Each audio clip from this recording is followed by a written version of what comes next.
DB chest pullover. Leave a thumbs up if you guys are excited to learn how to do this exercise to actually hit your chest properly. Let's dive into it.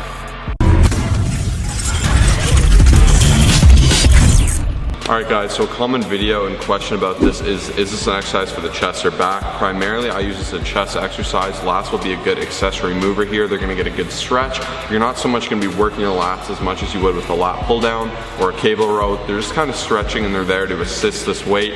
The key here is to get a big kind of expansion in the chest and a huge contraction alongside that while getting that nice big drag and really feeling it out. I'm going to show you the key tips to make sure it's done properly, so let's dive into that. Okay, so a couple things when you guys do it. I like to do a triangle grip to grab the dumbbell on the head of the dumbbell. Usually the starting position will look something like this. So you're gonna lift it up, kick it back to your chest, grab the top like this, and push upward.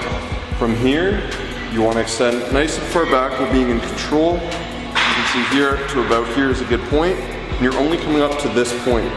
The reason for this is here my chest is still engaged. Here I'm taking all the tension off. Being put onto my elbow, my arms in a straight line and supporting it. It's not so much on my chest.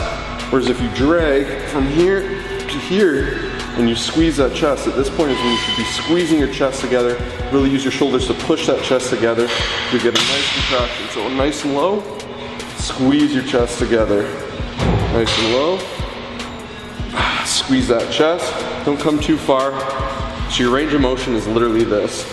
From here, full extension, to full contraction. I got that tip about how far to go inward from your boy Kai Green. He's huge, he knows what's up. And when I did that small change, this changed this exercise completely.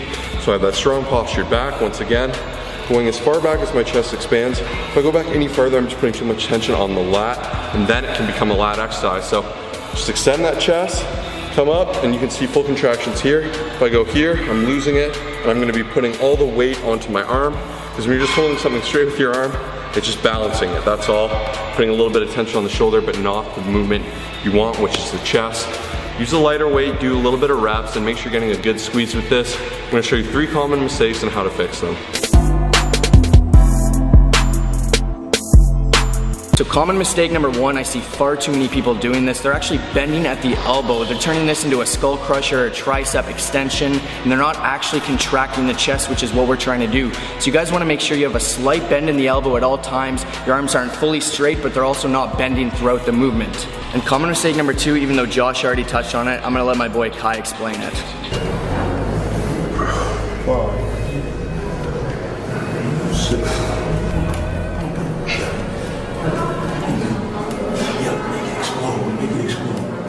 Let's go.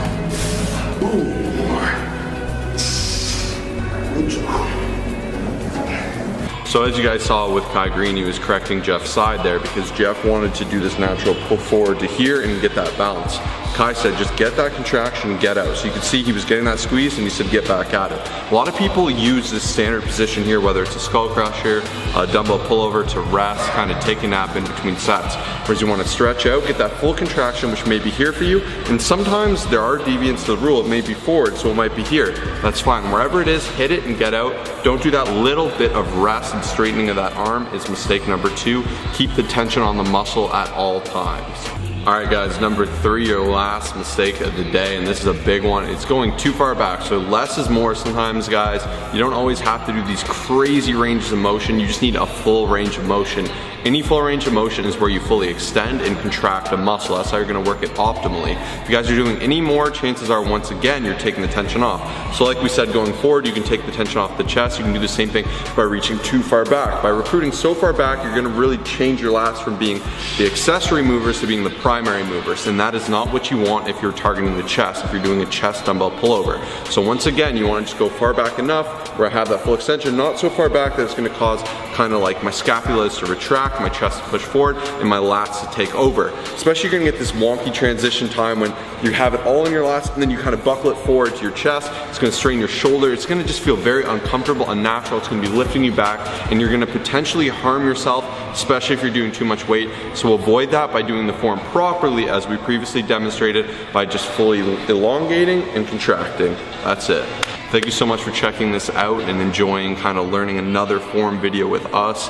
We're online fitness coaches, guys, so if you guys want really effective programming, you need help with weight loss, you want a good routine that will actually help you gain muscle, lose fat, and achieve your goals fast,